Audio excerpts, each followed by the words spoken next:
जीवन की सीख, डर का सामना कैसे करें। पूजा और पाखी जुड़वा बहनें थी और दोनों को ही पियानो बजाना बेहद पसंद था। वे स्कूल के बाद एक पियानो टीचर के पास जाती और पियानो बजाना सीखती।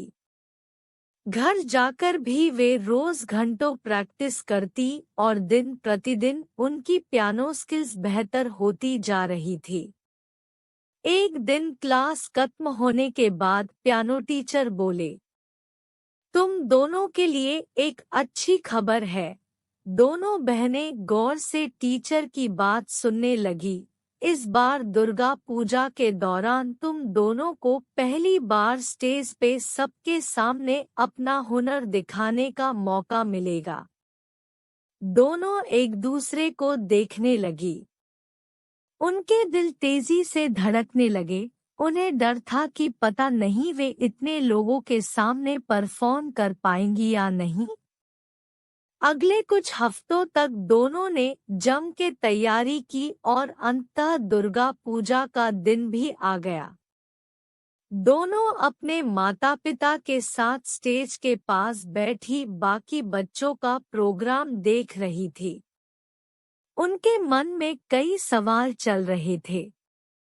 अगर मैंने वहां जाकर गलती कर दी तो, अगर मैं अपनी धुन भूल गई तो सब लोग कितना हंसेंगे, कितनी बदनाम होगी। वे ऐसा सोच ही रही थी कि तभी एंकर ने अनाउंस किया, और हमारा अगला टैलेंट है पूजा। अपना नाम सुनकर पूजा के पैरों तले जमीन खिसक गई। उसका चेहरा पीला पड़ गया। मम्मी पापा ने उसे स्टेज पे जाने के लिए एनकरेज किया पर वो कुर्सी से ही चिपकी रही। अंत में मम्मी ने एंकर को आवाज दी, माफ कीजिएगा, पूजा की तबीयत ठीक नहीं है। कोई बात नहीं। दोस्तों, हम बढ़ते हैं अपनी अगली परफॉर्मर की तरफ, और अब स्टेज पर आ रही हैं पाखी। एंकर ने बड़े अंदाज से पाखी का नाम पुकारा। पाखी की हालत भी अपनी बहन पूजा की तरह थी। कुछ क्षणों के लिए वो भी कुर्सी से चिपकी रही। मम्मी पापा ने उसका भी उत्साह बढ़ाया और डर का सामना करने को कहा। पाखी ने गहरी सांस ली और स्टेज की तरफ जाने लगी। उसके हाथ पांव कांप रहे थे।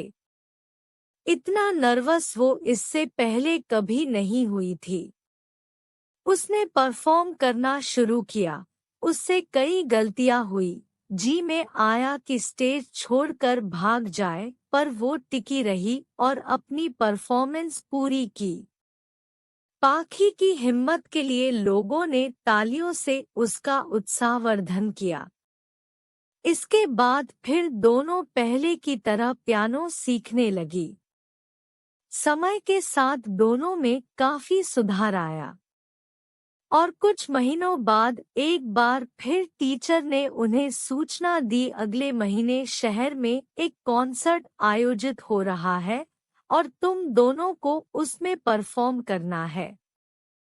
इस बार भी पूजा और पाखी एक दूसरे को डर के मारे देखने लगी।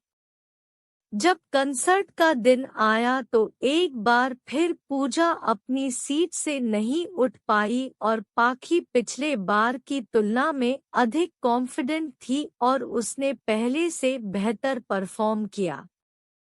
दोस्तों, पूजा और पाखी की कहानी हम सबकी कहानी है। जब हम पूजा की तरह फियर को अपने ऊपर हावी होने देते हैं और उसका सामना करने से पहले ही हार मान लेते हैं, तो हमारा सेल्फ कॉन्फिडेंस घटता जाता है।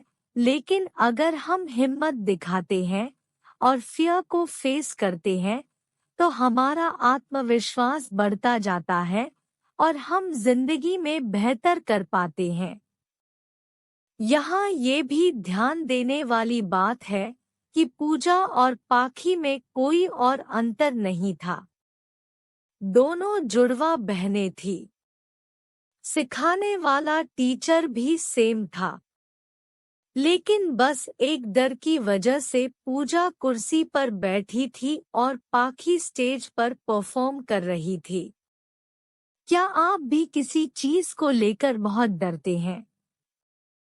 क्या आप भी फेलियर के डर से खुद को बांध कर रखते हैं? यदि ऐसा है, तो इस डर को अपने भीतर से निकाल फेंकिए और देखिए जिंदगी के पास आपको देने के लिए कितना कुछ है।